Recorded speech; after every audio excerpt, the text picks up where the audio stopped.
तो चलिए बच्चों, आज की इस वीडियो के अंदर मैं आपके साथ में क्लास 11th मैथ्स के रिलेटेड कुछ ऐसे टिप्स डिस्कस करूंगा जिनको फॉलो करके आने वाले 10 या 15 दिन के अंदर आप एक ऐसी तैयारी कर सकते हैं जिसके बेस पर आप डेफिनेटली अपने फाइनल एग्जाम्स में 90% से ऊपर मार्क्स स्कोर करेंगे। बच्चों, सबसे पहली बात तो यह है, आपको अपने अंदर एक कॉन्फिडेंस लेकर आना है। होता ऐसे है, पूरे साल के यूनिट टेस्ट या प्री बोर्ड एग्जाम्स के बेस पर आप अपने दिमाग में एक क्वेश्चन मार्क लगा लेते हैं कि पता नहीं मेरा फाइनल एग्जाम कैसा जाएगा। बच्चों, एक चीज हमेशा याद रखना कि इस दुनिया का कोई भी ऐसा बड़ा से बड़ा बिजनेसमैन या क्रिकेटर नहीं है जिसको लाइफ में कभी ना कभी गिरना नहीं पड़ा, ठीक है ना। परंतु उनके अंदर सिर्फ एक चीज होती है, कॉन्फिडेंस। वो कॉन्फिडेंस के सिर पर वो फिर दोबारा उठते हैं और दोबारा से बना लेते हैं जो उन्होंने खोया होता है, ठीक है ना। तो वही चीज है, आपका तो भाई साहब एक प्री बोर्ड का रिजल्ट ही बुरा आया होगा या फिर एक यूनिट टेस्ट में मार्क्स ही कम आए होंगे। इतना क्यों अंडर एस्टिमेट कर रहे हो अपनी एबिलिटी को कि आपने यही डिसाइड कर लिया कि पता नहीं अब मेरा फाइनल एग्जाम कैसा होगा। अगर इस पॉइंट ऑफ टाइम पे भी आप ऐसा डिसाइड कर लेते हैं कि अब मैं मेहनत करूंगा, तो भाई साहब उसी पॉइंट ऑफ टाइम पे आपका रिजल्ट पलट जाएगा।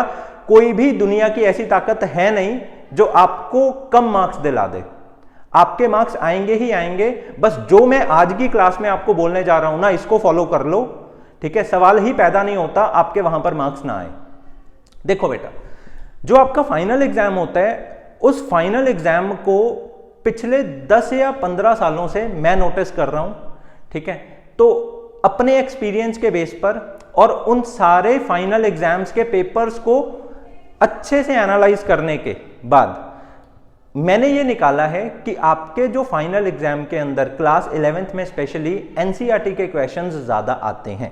दिस इज ट्रू, पर दिस इज नॉट ट्रू कि सिर्फ एनसीईआरटी के क्वेश्चन आते हैं। मैं एनालिसिस करके आपको ये बता रहा हूं कि अप्रोक्सीमेटली 65% आपका जो पेपर होता है वो एनसीईआरटी के ही डायरेक्ट क्वेश्चंस में से ही आता है, ठीक है ना। तो पहली बात तो बच्चों अपने दिमाग में ये चीज लेकर आओ कि जो पेपर बनाने वाला टीचर है ना, वो ये सोचकर पेपर नहीं बना रहा है कि मेरे को बच्चों को औखा से औखा क्वेश्चन डालना है। ज्यादातर बच्चों के दिमाग में ये चीज होती है ना, वो औखे औखे क्वेश्चंस को देखकर इतना ज्यादा परेशान हो जाते हैं। भाई साहब, टीचर नहीं चाहता आपको परेशान करना, टीचर सिर्फ इंपॉर्टेंट डालना चाहता है। गेटिंग मी और नॉट, ठीक है ना। तो वही इंपॉर्टेंट क्वेश्चंस का कुछ सेट मैंने आपके सामने रखा है। चैप्टर 1 से लेकर चैप्टर 15 तक सारे पेपर्स को एनालाइज करने के बाद में ये कुछ सिलेक्टेड क्वेश्चंस हैं जो आपको एनसीईआरटी में से करने हैं। इनके अलावा जो क्वेश्चंस हैं उन पर अपना समय नष्ट नहीं करना, ठीक है ना। टाइम हमारे पास ऑलरेडी कम है और हमें इसी टाइम में ही अपना स्मार्ट वर्क दिखाना है, ठीक है ना। हमें ये करके दिखाना है कि इतने ही दिनों में मैंने बेस्ट करके दिखा दिया, ठीक है ना। ओके, तो करना क्या है आपको चैप्टर 1 से लेकर चैप्टर 15 तक बेटा ओनली यही क्वेश्चंस करने हैं। मैंने exercise by exercise questions mark किए हैं और साथ में एग्जांपल्स भी जो मेरे को इंपॉर्टेंट लगी हैं, जो मैंने पेपर छांटते समय देखी है ना, एग्जांपल्स आई हैं, ठीक है ना, वो मैंने यहां पर लिखी हैं। और ये जो क्वेश्चंस हैं ये 100% जेन्युइन क्वेश्चंस हैं, ठीक है ना, जो एक्चुअल में पेपर से सिलेक्ट कर करके मैंने यहां पर लिखे हैं। इसके अंदर किसी भी तरह का आपको ऐसा नहीं मिलेगा कि ये क्वेश्चन कम इंपॉर्टेंट है, ये क्वेश्चन ज्यादा इंपॉर्टेंट है। ओके, अब 65% हमारी तैयारी तो चलो मान लेते हैं, ये सारे के सारे क्वेश्चंस करने के बाद आपकी हो जाएगी। अब बाकी की जो बची हुई तैयारी है, उस तैयारी को करने के लिए आप सबको ही सीबीएसई का एक सैंपल पेपर परचेज करना है, दैट इज ऑफ ओसवाल, ठीक है ना। ये सैंपल पेपर वैसे तो देखो +2 के अंदर तो बहुत सी कंपनीज के सैंपल पेपर्स आते हैं, बट ऐसा होता है कि सैंपल पेपर करते समय ना आपके 1 मार्क्स के जो क्वेश्चंस होते हैं, इस टाइम पर हमारी सबसे बड़ी दुविधा ही 1 मार्क्स के क्वेश्चन है। जो आपका ए सेक्शन होता है ना, उसमें 20 क्वेश्चन आते हैं। तो आपको क्या करना है बच्चों, वो सैंपल पेपर के पहले 7 से 8 क्वेश्चंस, मतलब पहले 7 से 8 सैंपल पेपर्स के जो क्वेश्चंस हैं वो डिटेल में सॉल्व करने हैं।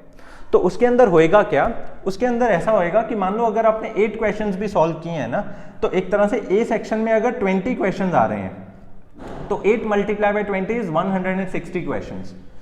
तो मतलब आपने 160 वेरी इंपॉर्टेंट क्वेश्चंस जो ऑलरेडी सीबीएसई मानता है, ठीक है ना, वो एक बार ही सॉल्व कर लिए।